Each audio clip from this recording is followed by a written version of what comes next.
Assalamualaikum dan salam sejahtera. Saya ucapkan kepada pensyarah saya, Dr. Mahani binti Abdul Malik. Nama saya Nurul Ainabila binti Helmi. Nombor metrik 0212160701400001. Saya sedang mengikuti kursus diploma pendidikan awal kanak-kanak di OUM Seberang Jaya. Video ini adalah sebahagian daripada tugasan saya untuk menerangkan tentang teori kognitif sosial Bandura dalam pengajaran dan pembelajaran. Hari ini kita akan membincangkan satu topik dalam pengenalan kepada perkembangan kanak-kanak. Saya akan kongsikan tentang teori kognitif sosial oleh Albert Bandura.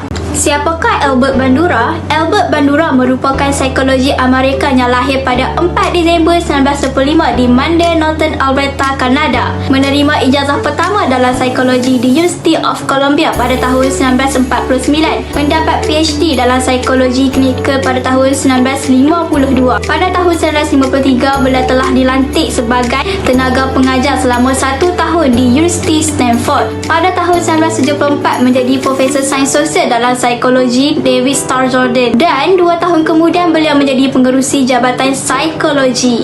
Bandura telah dipilih sebagai Presiden Persatuan Psikologi Amerika. American Psychological Association menganugerahkannya atas sumbangan saintifiknya yang cemerlang, dan sekali lagi pada tahun 2004 untuk sumbangan cemerlang sepanjang hayatnya kepada psikologi. Pada tahun 2014, beliau telah dilantik sebagai Pegawai Perintah Kanada atas sumbangan asasnya kepada psikologi sosial, terutamanya untuk mendedahkan pengaruh pemerhatian terhadap pembelajaran dan keagresifan manusia. Pada tahun 2016, beliau telah dianugerahkan National Medal of Science oleh Presiden Amerika Syarikat iaitu Barack Obama. Bandura meninggal dunia pada 26 Julai 2021 di Stanford pada usianya 95 tahun. Apakah itu pembelajaran sosial? Pembelajaran sosial merupakan perkembangan yang berlaku melalui pemerhatian. Pembelajaran sosial mewujudkan pemodelan hasil daripada pembelajaran dengan mencatat akibat tingkah laku. Teori pemodelan Bandura. Teori pembelajaran sosial dikembangkan pada tahun 1977. Menurut Bandura, proses pemerhatian dan meniru tingkah laku dan sikap orang lain sebagai model merupakan tindakan belajar. Bandura percaya manusia memproses segala maklumat yang diterima secara aktif. Tingkah laku kanak-kanak adalah dipelajari melalui peniruan dan pemodelan. Orang diperhatikan sebagai model. Contoh yang pertama, pelajar memerhati apa yang dilakukan oleh guru. Guru merupakan role model pelajar. Contoh yang kedua, dalam kehidupan seharian, tingkah laku kanak-kanak dipengaruhi oleh penjaga, ahli keluarga, rakan-rakan, artis TV dan juga watak kartun. Kanak-kanak akan sering meniru sekiranya mereka melihat tingkah laku tersebut. 3 konsep asas teori pembelajaran sosial. Pertama, individu boleh belajar melalui pemerhatian. Bandura menunjukkan bahawa kanak-kanak belajar dan meniru tingkah laku yang mereka lihat pada orang lain. Apabila kanak-kanak itu kemudiannya dibenarkan bermain di dalam bilik dengan anak batu bobo, mereka mula meniru tindakan agresi yang telah mereka perhatikan sebelumnya. Kedua, mentor adalah bahagian asas dalam proses pembelajaran. Hanya dengan memerhatikan tindakan orang lain tidak terlalu cukup untuk membawa kepada pembelajaran. Keadaan mental dan motivasi seseorang memainkan peranan penting dalam menentukan sama ada tingkah laku itu dipelajari atau tidak. Yang ketiga, pembelajaran tidak semestinya membawa kepada perubahan tingkah laku. Dalam kebanyakan kes, pembelajaran dapat dilihat dengan segera apabila tingkah laku baru dipaparkan. Walaupun behaviorism percaya pembelajaran membawa kepada perubahan tingkah laku yang tetap, pembelajaran melalui pemerhatian menunjukkan bahawa seseorang mampu belajar maklumat baru tanpa menunjukkan tingkah laku baru. Apakah itu konsep peniruan? Peniruan proses meniru dan menghasilkan tingkah laku hampir menyerupai tingkah laku model tersebut. Model pula individu yang dirujuk atau ditiru serta mempunyai pengaruh mengubah tingkah laku pemerhati. Proses pembelajaran pemerhatian permodelan. Pertama, pemerhatian. Subjek harus memberi tumpuan dan memperhatikan tingkah laku model untuk dapat mempelajarinya melalui dirian seseorang, ciri model, umur jantina, hubungan dengan pengajar, kegunaan maklumat dan kemahiran pemerhatian. Contohnya meniru gaya dan kemahiran pemain bola sepak iaitu Ronaldo. Kedua, mengingati. Subjek yang memperhatikan harus merakam peristiwa itu dalam bentuk ingatannya. Keupayaan mengingati dalam bentuk coding, grafik mental, penyusunan kognitif, simbolik dan sebagainya. Ketiga, reproduksi. Setelah mengetahui atau mempelajari sesuatu tingkah laku, subjek juga dapat menunjukkan kemampuannya atau menghasilkan apa yang disimpan dalam bentuk tingkah laku. Kecekapan bergantung kepada keupayaan fizikal dan kemahiran tiruan motor pemerhati serta kemahiran mengingat dengan tepat. Pemerhati harus berupaya melakukan semula tingkah laku yang ditirunya, menghasilkan imej dan maklumat yang diperhatikan. Keempat, peneguhan dan motivasi. Motivasi juga penting dalam pemodelan Albert Bandura kerana ia adalah penggerak individu untuk terus melakukan sesuatu. Jadi, subjek harus termotivasi untuk meniru perilaku yang telah dimodelkan. Peneguhan dan motivasi jika ditegur dan didenda. Peneguhan positif, perolehan sesuatu hasil yang menyenangkan dan menyeronokkan setelah sesuatu tingkah laku ditunjukkan. Tujuan, meningkatkan dan mengekalkan tingkah laku diingini. Contoh, diberi pujian, hadiah, penghargaan dan lain-lain. Peneguhan negatif pula, satu keadaan apabila murid bertingkah laku wajar dan boleh diterima. Ia tidak akan didenda. Tujuan, mengelakkan tingkah laku yang tidak diingini berulang. Contoh, tarik balik buku. Jenis-jenis teori peniruan. Pertama, peniruan langsung meniru tingkah laku yang ditunjukkan oleh model melalui proses pemerhatian. Contohnya, meniru gaya penyanyi yang disukai seperti Blackpink. Kedua, peniruan tidak langsung adalah melalui imajinasi atau pemerhatian secara tidak langsung. Contohnya, meniru watak yang dibaca dalam buku. Ketiga, peniruan gabungan meniru beberapa tingkah laku model yang berlainan, menggabungkan antara peniruan langsung dan tidak langsung. Contohnya, pelajar meniru gurunya menyepak bola dan gaya pemain bola antarabangsa. Keempat, peniruan sekat laluan. Tingkah laku yang ditiru hanya sesuai untuk situasi tertentu sahaja dan tidak dapat dilakukan dalam keadaan situasi yang lain. Contohnya, pelajar meniru rakan-rakannya membuat bising semasa subjek pendidikan jasmani di padang, tetapi mereka tidak boleh membuat bising di dalam kelas. Kelima, peniruan tak sekat laluan. Tingkah laku yang ditiru boleh ditonjolkan dalam semua situasi tanpa sekatan. Contoh, pelajar meniru gaya gurunya berbudi. Eksperimen permodelan Bandura. Albert Bandura terkenal dengan eksperimen Bobodol, iaitu kanak-kanak meniru perilaku agresif daripada orang dewasa di sekitar mereka.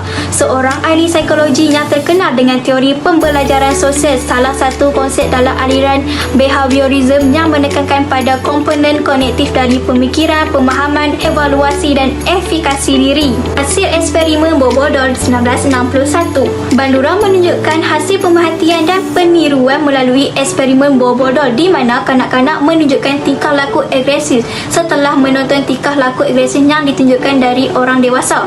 Lebih menggunakan bahasa yang agresif, menunjukkan pertalian antara teori-teori pembelajaran behaviorism dan kognitif kerana ia merangkumi aspek-aspek pemerhatian, ingatan dan motivasi. Eksperimen Albert Bandura.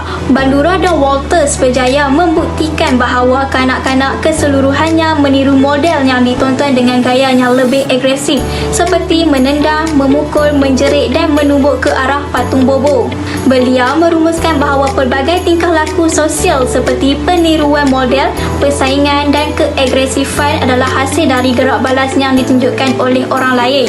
Albert Bandura menjelaskan bahawa aspek perhatian pelajar terhadap apa yang disampaikan atau dilakukan oleh guru dan aspek peniruan oleh pelajar akan dapat memberikan kesan yang optimum kepada pemahaman pelajar. Bagaimana saya ingin mengaplikasikan teori ini dalam pengajaran dan pembelajaran? Pertama, guru sebagai role model dan model simbolik.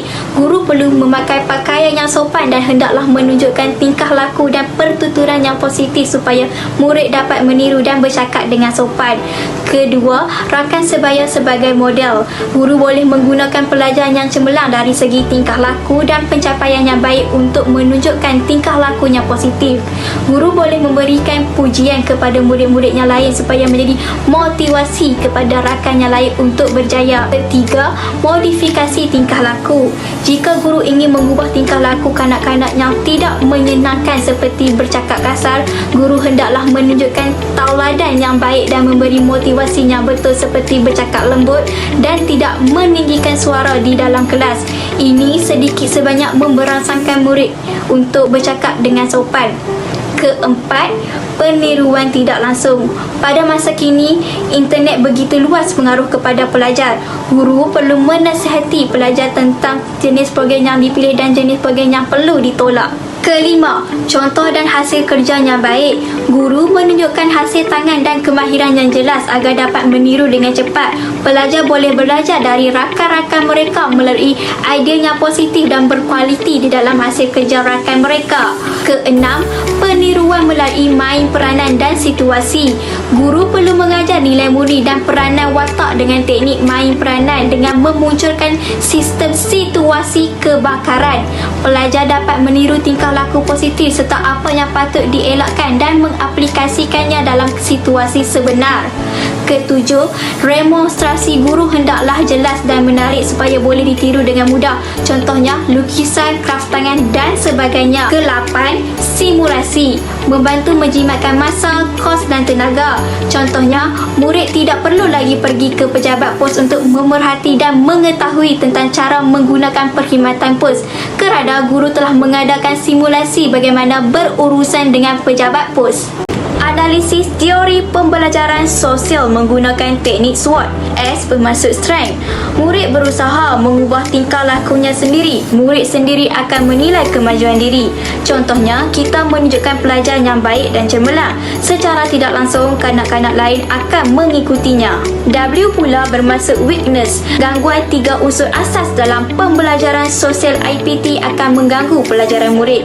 Tanpa peneguhan, pengekalan tingkah laku positif tidak dapat dikekalkan. Contohnya, kita silap memilih kanak-kanak seperti kanak-kanak itu selalu membuat bising dalam kelas. Ini adalah kelemahan dan peniruan ini ada yang baik, ada yang tidak baik. O pula bermaksud opportunity. Guru bertindak sebagai model peniruan. Guru juga boleh memberikan peneguhan yang positif selepas reproduksi.